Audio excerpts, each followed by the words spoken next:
bringing you the latest news from Lubbock High Athletics. This is the Westerner Fan Zone podcast from 100.7 The Score. Welcome back to the High School Fan Zone on Monday, April 14th. We've talked Coronado baseball. We've talked Estacado boys and girls track. We're going to jump into a sport that's not in season, but had a change, and a very familiar face to me, and I think to a lot of folks in Lubbock. Was named the head coach at Lubbock High, went back to his alma mater. Jose Perez to my far left. If you're watching on TV, I'm going to have his two players introduce themselves by voice, so people on radio can hear them here in a minute. 2001 Lubbock High graduate, which I didn't know until I started working on the story about you. I've connected you to Estacado because you've been there for 4 years, because that young man over there behind the... Three, okay. 3. He's been there for 4. He's been there for 4 years. He's Tim Perez's dad, who I'm looking at, hoping a left ankle that's healing up nicely over there. So you besides being a new coach, you get to take credit for one of the city's best players the last 4 years. I don't take credit for it. There's been a number of hands that he's worked with that I give them credit for. From when he first started to now there's been plenty of people in his village that have put in the time and effort and hours with him. So I give them all the credit. The village did well. The village did very well. And now you get a new village. You get to be the leader of a new village. Yes, Just sir. Talking to you, I could tell how excited you were when you took this job. I'm going to pull back the curtain here a little bit. I knew a little bit about it before it happened, because Tony Wagner was on here. He said, I'm losing one of my guys. I said, what do you mean? He said, going to Lubbock High. And I kind of knew who he was talking about at that point. Tell me, and I did a story about this, but tell me, what about this job, what about this time and moving over there kind of appealed to you? As far as timing, I mean, Tim's graduating, so I really didn't have, him to keep me there. But also, being on Coach Wagner's staff, he wants guys that want to be head coaches one day. Yep. And that's how he builds us as individuals. And, I don't know what it was, but, I mean, that man, spoke my name behind closed doors and kind of put it in my ear. We're going to get ready to play Seminole. And he's like, Coach, what are you going to say if they offer it to you right now? And I'm like, Coach, if I'm their guy, they can wait till we're done in San Antonio. I told him exactly like that. But,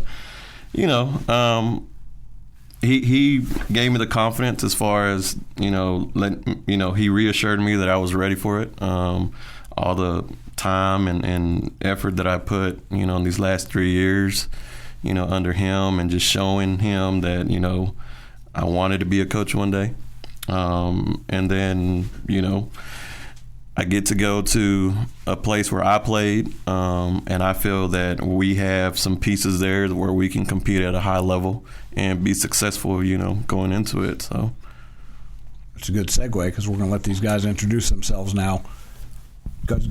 Let people know who's talking so they know whose voice goes with who. I'm Ray Mackey. I'm Zacavian Brandenburg, sophomore. Both sophomores, which that's got to make the new coach eyes up when he's talking about it, because Lubbock High's been young for a while. Right. And they've been, watching the last couple of years, they've struggled, but not because of a lack of talent or effort. I've watched them several times. Ray, what is it about you guys that coach should be excited about coming in? Hold up close there. I think he'll be excited for. We have a lot of heart. We just don't give up. Keep playing to the end. What about you? We care in our effort in the game. We were talking before we came on. We were talking about the kind of the Lubbock High matriarch, Juan Rodriguez, who's been going into his 3rd or 4th season. I can't remember what it is. One thing he's done since he's been there is stirred up a lot of school pride, a lot of belief in you guys. I always tease him. He's like that "Where's Waldo" thing. You know if there's a Lubbock High athletic event going on, then Wadron's going to be somewhere nearby. Right. You're a guy as a Lubbock High graduate. You know how much pride, how much tradition there is at that school and everything. Going to work for a guy with him as your campus coordinator, how much does that fire you up? It excites me. Just someone that believes in the school and the pride that our school has and the tradition that it's always had. He's done a great job just being at every sporting event, and that's something that I've learned, working under WAG, that we're going to go support our guys or our programs, whatever it is, so my first event, I went and stood in the dugout with Coach Gomez. Coach Gomez. We're going to talk more about the Westerners and their new coach and two of their sophomores when we come back after this break on the Westerner Fan Zone. This is Randy Rosetta on 100.7 The Score. Diving headfirst into Lubbock High athletics. You're listening to the Westerner Fan Zone on 100.7 The Score and the 100.7 The Score mobile app. Welcome back into the second segment of the Westerner Fan Zone on 100.7 The Score.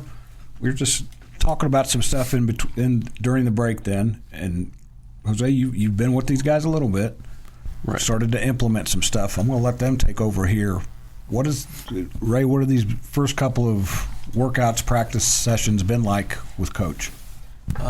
It's been, we start off a weight room, then we go out, and he tried to trick us and not tell we're not running a mile, but we're really running a mile. First week was kind of hard, never ran a mile, but starting to get used to it this week. And then we started today, ran our little Westerner mile. And I feel like I'm getting better at doing it. What about you? I feel like it's building our character, and it's just all mental. It will get easier as it comes. I said he's moved it over to Chapman Field. There's no basketball rims at Chapman Field, are there? No, sir. So you're doing? You have basketballs at these workouts, or is this more like boot camp? Boot camp. Yes, sir. What's your assessment so far? How tough is it? It's mentally tough, but you can push through it though. You guys are sitting here with him, so you must like him a little bit. Yes, sir. Yes, sir. And you guys have been on varsity for a while. You've been high school kids for a while. What is this going to do for you a coaching change and a breath of fresh air? How's that going to help you guys, Ray? I think it's going to help us just game-wise while fourth quarter.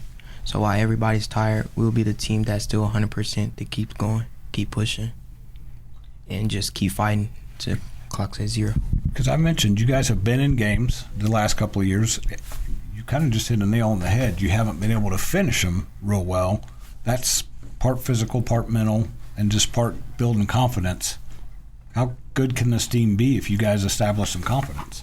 I feel like we can be really good. We got the pieces to be good. And I feel like if we get more people at our school to buy in to what we're doing, then we'll be better than what we are now. We just got to keep fighting. Right now, these are the hard days, and then by season come, it'll be easy. Does Coach get you for the rest of the school year? Then I know you're involved in summer ball. Both you guys involved in summer basketball? Yes, sir. You can give a plug to whoever you play for. I play for West Texas Elite. We're in the Puma circuit right now. I play for the Panthers in Lubbock. So you guys know that you're going to be busy all summer with that. What kind of foundation do you want to lay with them, Jose? What do you want to get them ready for? A lot of the stuff just now is just, being, mentally tough, learning how to compete every time you get on the court. Just in practice now, I always preach, there's got to be a winner and a loser. We can't be friends while we're in this, we have to be our own motivation. We got to be able to push each other, and iron sharpens iron, so we want to be both sides of that. We're our best, competition, especially with the district we got. We want to make sure that, right now we lay that foundation that, we're tough. We're gonna fight. We're gonna kick, scratch, whatever we need to do to make it hard for that opponent. Remember when the guy got hired as a Lions coach a few years ago, he talked about we're going to bite you on the kneecaps and then we're going to climb. Sometimes when things haven't gone your way, you kind of have to do exactly what you said. You got to find your way, and now this guy can shoot. I've seen him shoot the ball. You've got some guys who can put the ball, but things like defense and intensity, those are things you're going to have those every night. Every night, and we start every practice with the loose ball drill. Just kind of set the tone. Just one, it's going to show me, who's really wants to get, especially, with these guys, their athletic periods at 8 o'clock in the morning. Nobody wants to dive on a loose ball at 8 o'clock in the morning, right? But it kind of sets the tone for us all practice. That's the kind of team we want to be. We want to be the first one on the ball. We want to make the game our game, right? So we want to be the toughest team. I'm going to put you two on the spot here. When I told Coach he could bring players, he chose you two. You feel like you two need to be two of the leaders for this program moving forward? Yes, sir. Yes, sir. And how so? I feel like we are good leaders. Like, we bring people up, just keep people going. When they're down, go pick them up and stuff like that. Don't let them get in their head. What's your role as a leader? We chill, but like if you're playing around and stuff like that, in serious moments, we can like stop that and stuff like that. And Jose, that you can tell a kid go be a leader, but that's something they kind of have to take on their own. Whether that was you or Mom or Wag, you built a pretty good leader across from us there. So we're coming up on a break here. We're going to come back after the break in the Plainsman Fan Zone. I'm looking forward to seeing these Westerners next season. This is Randy Rosetta on 100.7 The Score.